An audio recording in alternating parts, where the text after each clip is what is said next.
Assalamualaikum warahmatullahi wabarakatuh. Saya Rosihan, calon guru penggerak angkatan 7 dari Kabupaten Lombok Timur. Kali ini akan memaparkan koneksi antar materi modul 1.4.A.8 tentang budaya positif. Adapun tujuan pembelajaran khusus, yang pertama, calon guru penggerak memahami keterkaitan konsep budaya positif dengan materi pada modul 1.1, modul 1.2, dan modul 1.3. Dan yang kedua, calon guru penggerak dapat menyusun langkah dan strategi yang lebih efektif, konkret, dan realistis untuk mewujudkan budaya positif di sekolah. Kali ini saya akan memaparkan koneksi antar materi melalui pertanyaan-pertanyaan. Pertanyaan melalui refleksi pemahaman materi budaya positif. Pertanyaan yang pertama,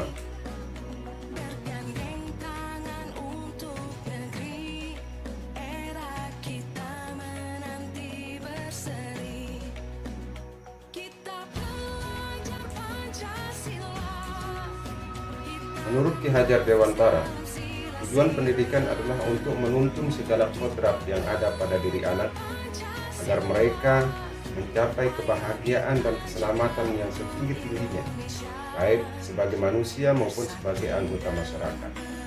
Ki Hajar Dewantara menjelaskan bahwa pendidikan hendaknya sesuai dengan kodrat alam dan kodrat zaman. Dari filosofi pemikiran Ki Hajar Dewantara di atas, maka seorang guru harus memiliki nilai dan menjalankan perannya agar mampu memotivasi murid menuju kebahagiaan yang setinggi-tingginya melalui proses pembelajaran. Adapun nilai-nilai yang harus dimiliki oleh guru penggerak diantaranya berpihak pada murid. Yang kedua, mandiri, kreatif, reflektif, inovatif, dan kolaboratif. Sedangkan peran guru penggerak diantaranya menjadi pemimpin pembelajaran, menjadi coach sebagai guru lain, mendorong kolaborasi, mewujudkan kepemimpinan murid, menggerakkan komunitas praktis. Setelah memiliki nilai dan peran guru penggerak, maka kita lakukan suatu perubahan.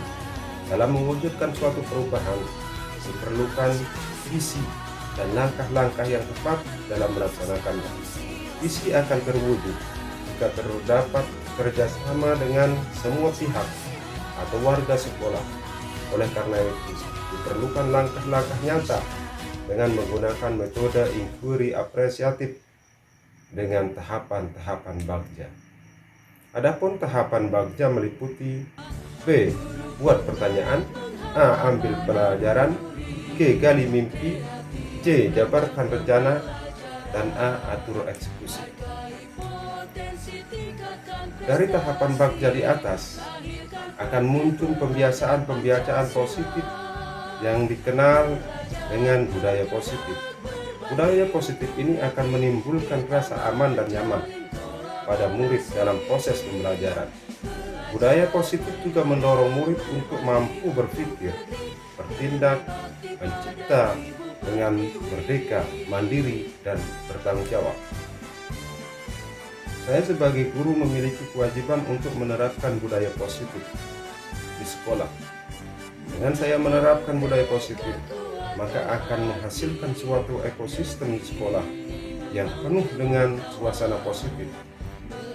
Hal positif tersebut akan memiliki dampak yang besar dan akan mudah menular jika dilakukan secara konsisten serta dilakukan secara kolaborasi. Karena itu, di sekolah, murid dan guru memiliki karakter yang berbeda. Maka untuk mewujudkan budaya positif di sekolah, kita harus mengetahui konsep-konsep inti budaya positif dalam penerapannya. Disiplin positif adalah pendekatan untuk menuntun kodrat anak agar berdaya dalam mengontrol diri dan menguasai diri untuk memilih tindakan yang mengacu nilai-nilai kebajikan. Disiplin positif menjadi komponen utama dalam mewujudkan budaya positif. Di dalam teori kontrol dijelaskan bahwa yang bisa mengontrol seseorang adalah dirinya sendiri. Seseorang akan melakukan sesuatu atau tidak tergantung dari dalam diri orang tersebut sesuai dengan motivasi pemenuhan dasar yang dimiliki. Dan selanjutnya adalah teori motivasi. Perilaku yang ditunjukkan manusia pasti memiliki motivasi dan tujuan. Motivasi dibagi menjadi dua, yakni motivasi intrinsik dan motivasi ekstrinsik.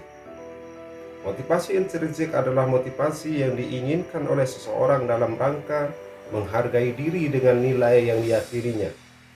Dan motivasi ekstrinsik adalah keinginan yang dilakukan dalam rangka menghendaki ketidaknyamanan atau hukuman atau ingin mendapatkan imbalan atau penghargaan.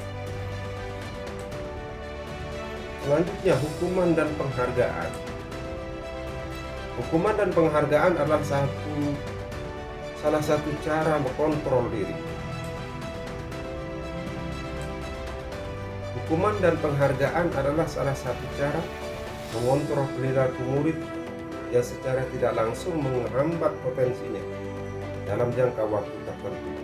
Baik hukuman dan penghargaan akan memberikan dampak yang sama, yakni ketergantungan, bukan kemerdekaan, dan tentunya mematikan motivasi internal seseorang. Dan selanjutnya, posisi kontrol guru. Ada 5 posisi kontrol guru, yaitu sebagai penghukum, sebagai pembuat rasa bersalah, sebagai teman, sebagai pemantau, dan sebagai manajer. Posisi kontrol guru yang baik dan ideal berada pada posisi kontrol manajer. Selanjutnya, kebutuhan dasar manusia. Ada 5 jenis kebutuhan dasar manusia, yaitu kebutuhan dasar hidup, kebutuhan kasih sayang dan rasa memiliki, kebutuhan akan kebebasan, kebutuhan akan kesenangan, dan kebutuhan akan penguasaan. Yang selanjutnya, keyakinan kelas. Keyakinan kelas adalah nilai-nilai kebajikan yang diyakini oleh warga kelas untuk menumbuhkan motivasi internal dan budaya positif di kelas. Selanjutnya, segitiga restitusi. Restitusi adalah proses menciptakan kondisi bagi murid untuk memperbaiki kesalahan mereka, sehingga mereka bisa kembali pada kelompok mereka dengan karakter yang lebih kuat. Restitusi juga merupakan proses kolaboratif yang mengajarkan murid untuk mencari solusi untuk masalah dan membantu murid berpikir tentang orang seperti apa yang mereka inginkan menjadi tujuan mulia dan bagaimana mereka harus memperlakukan orang lain. Segitiga restitusi adalah alur untuk menegakkan keyakinan bersama di dalam kelas atau di sekolah. Ada 3 unsur segitiga restitusi, yaitu yang pertama, menstabilkan identitas, yang kedua, validasi tindakan yang salah, dan yang ketiga, menanyakan keyakinan. Adapun hal yang menarik di luar dugaan saya, antara lain yang pertama, ternyata disiplin positif yang selama ini saya pahami sangat berbeda dengan disiplin positif yang telah saya pelajari dari modul 1 ini. Saya dulu memahami disiplin positif itu ialah perilaku anak yang mengikuti aturan dan selalu konsisten dengan aturan tersebut. Ternyata disiplin positif merupakan keyakinan akan nilai-nilai kebajikan universal. Yang kedua, hukuman dan penghargaan ternyata bukan cara yang baik dalam menumbuhkan motivasi anak dalam berperilaku. Dan selanjutnya ternyata ada posisi kontrol guru yang paling ideal, yaitu posisi kontrol manajer. Selama ini saya menerapkan posisi pemantau yang saya kira sebagai posisi terbaik bagi seorang guru. Dan yang keempat, dengan mengetahui kebutuhan dasar manusia, kita bisa memetakan motivasi yang dilakukan seorang siswa saat ia berbuat sesuatu yang tidak sesuai dengan aturan atau keyakinan sekolah. Dan yang terakhir, keyakinan kelas atau keyakinan sekolah ternyata sangat berbeda dengan aturan kelas, serta cara merumuskan keyakinan kelas juga menggunakan langkah-langkah yang berbeda. Pertanyaan yang kedua,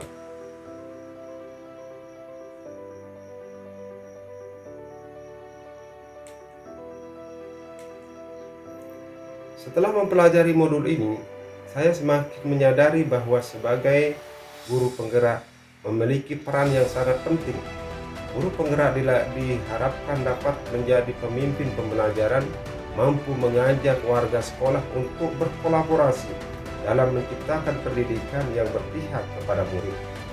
Langkah awal yang saya lakukan adalah dengan membuat visi yang sesuai dengan situasi dan potensi sekolah.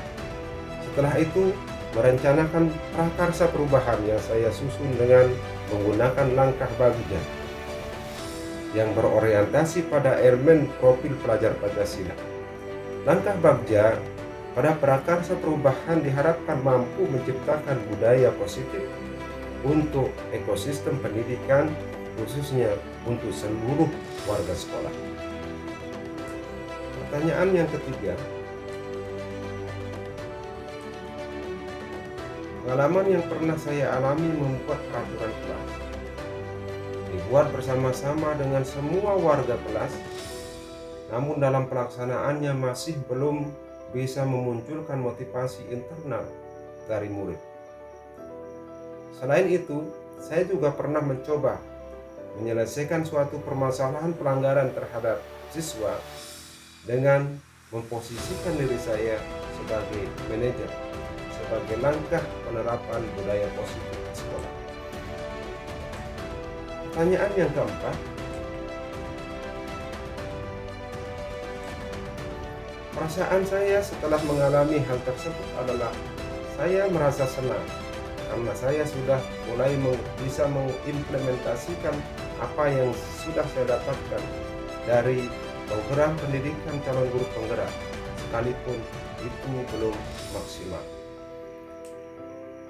Pertanyaan nomor 5.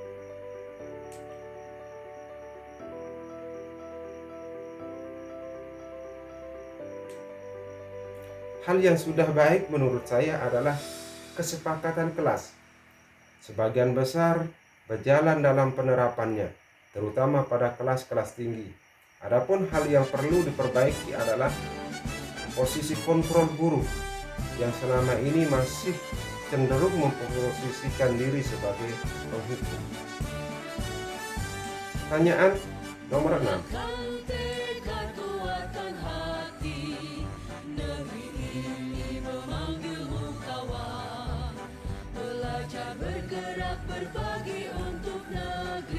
Sebelum mempelajari modul ini, posisi kontrol yang sering saya gunakan sebagai penghukum dan sebagai pemantau.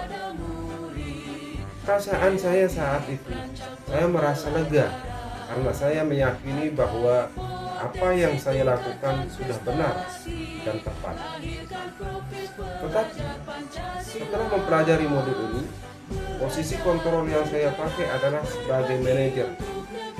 Perasaan saya senang sekali karena menemukan posisi kontrol yang lebih baik dan sesuai dengan peran seorang pendidik menurut filosofi Ki Hajar Dewantara. Pertanyaan yang ketujuh.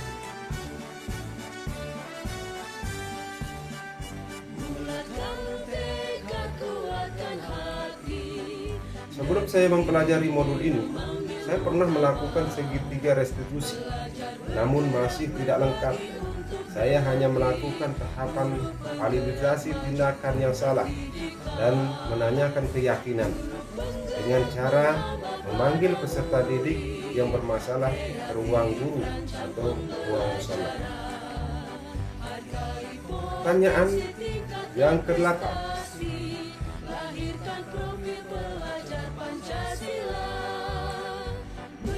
Hal-hal yang penting dipelajari yaitu bagaimana menjalin kolaborasi bersama semua warga sekolah, termasuk orang tua murid, untuk menerapkan budaya positif yang bisa diterapkan di rumah, sehingga budaya positif tersebut benar-benar menjadi bagian dari murid dimanapun dia berada.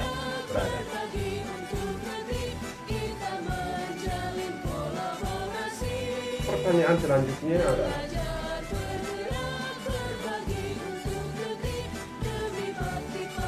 langkah-langkah yang akan saya lakukan berusaha mengidentifikasi kebutuhan dasar setiap murid, mengajak murid mencurahkan hal-hal positif yang mereka yakini harus terwujud, kemudian membuat keyakinan kelas sehingga diharapkan muncul motivasi internal.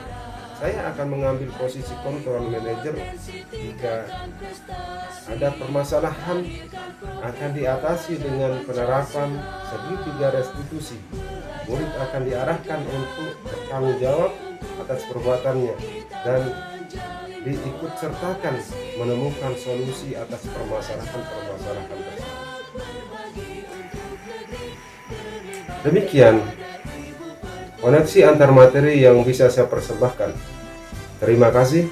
Guru Bergerak Indonesia Maju. Salam dan bahagia. Assalamualaikum warahmatullahi wabarakatuh.